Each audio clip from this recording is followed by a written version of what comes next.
We're going to illustrate a screening Pew matrix by evaluating ideas generated by students at Rice University for a Design with Disabilities project.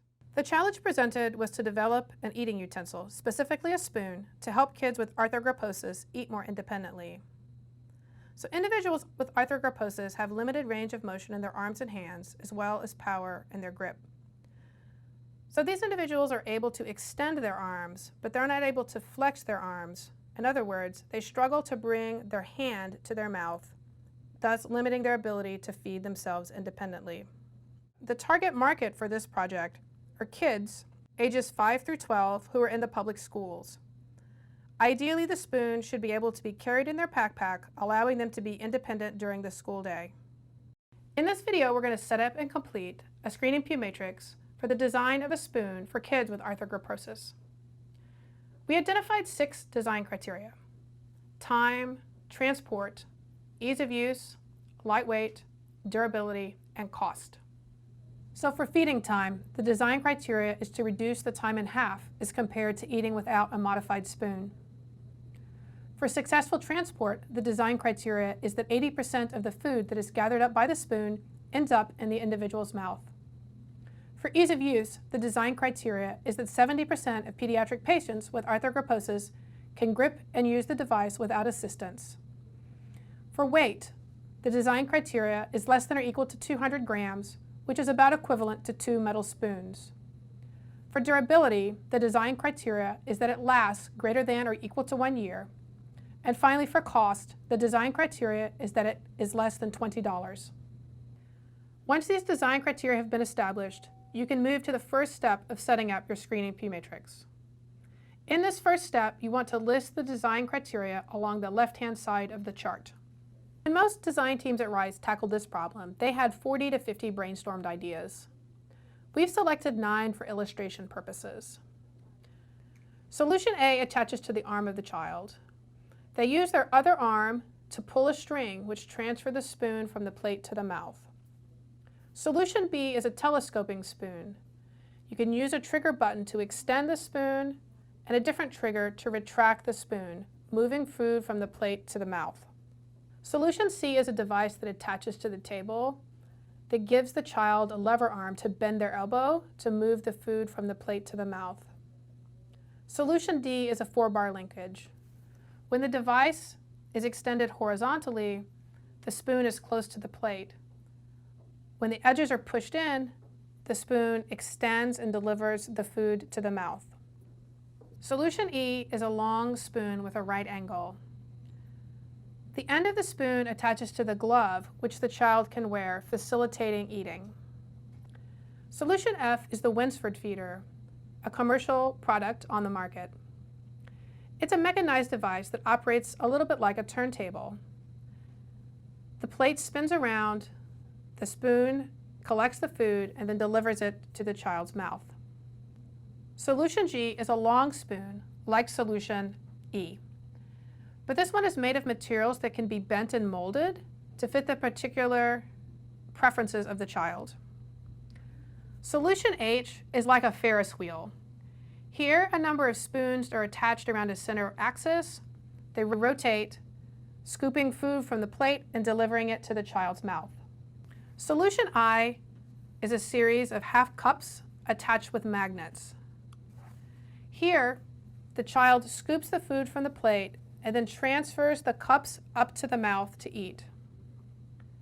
In Solution J, the team proposed using a ball and socket joint. Here, the child can manipulate a lever that moves the spoon from the plate to the mouth. With these described solutions, you can now complete step 2 of setting up the Pew matrix. You'll take these 9 solutions and set them up along the top row of the Pew matrix. The third step is to set a standard. As mentioned before, an existing solution can work, but it's important that you select something that's intermediate in ranking for the established design criteria. Since there's an existing solution on the market, namely the Winsford Feeder, let's go ahead and select that as our standard in the screening Pew matrix. However, we don't know a priori whether this will rank intermediate relative to the design criteria. The fourth step is to fill in the screening Pew matrix. We're going to start with Solution F, which is the Winsford Feeder, or our standard. we're going to give the solution zeros for all the 6 design criteria. So in filling out the remainder of the screening Pew matrix, we're going to start with the design criteria, reduction in feeding time. And we're going to ask the question, is solution A better, worse, or about the same as solution F? We determined for solution A to be worse because the Winsford Feeder can automatically bring the next bite to the child, whereas solution A requires the child to perform 2 motions to get the food from the plate to their mouth. So for this reason, we're going to assign a negative or minus for time for solution A. Next, we're going to compare the reduction in feeding time for solution B as compared with solution F. Solution B also gets a minus because this too requires volitional movement for the child and would thus be slower than solution F. So if you look across for all the other solutions, except for solution H, all of them also receive minuses for this very same reason. In contrast, solution H is an automatic mechanism, like a Ferris wheel, that delivers the food to the mouth automatically. For this reason, it receives a 0, comparable to the standard solution. So if you notice, we selected one design criteria and worked across the chart, comparing each proposed solutions to the standard. We have also made our decision based on our best professional knowledge. Next, we'll look at the criteria of transport. Transport is defined as the percentage of food that's gathered up by the spoon and ends up in the individual's mouth. So we'll start by asking the question, is solution A better, worse, or about the same as solution F? So after discussion, we determined it to be comparable, since the arm with the device can rest on the table and should be fairly still and stable. This will allow the food to be transported from the plate to the mouth without a lot of spillage. Thus, we'll evaluate solution A as a 0.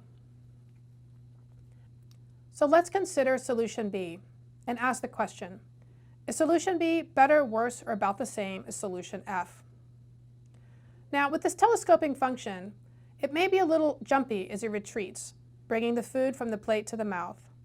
So we might expect that less food would be transported relative to solution F. Therefore, we assign solution B as a minus. We can continue for the design criteria of transport and fill in the remainder of the Pew matrix with plus, minuses, and zeros. In the interest of time, let's skip down to the design criteria of lightweight.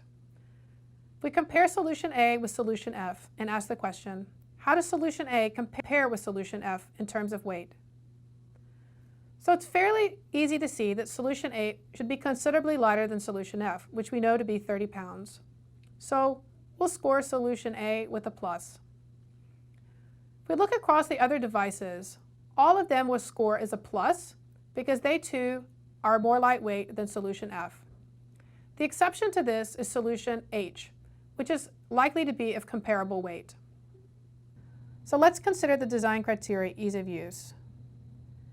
In reasoning through whether pediatric patients will be able to grip and use the device without assistance, the reasoning is very similar to that we discussed for reduction in feeding time. And so the results are similar as well, with negatives across the board with the exception of solution F, our standard, and solution H. For the design criteria of cost, it will be similar in its reasoning and results to the criterion lightweight. The criterion durability looks a little bit different, and the results are shown here.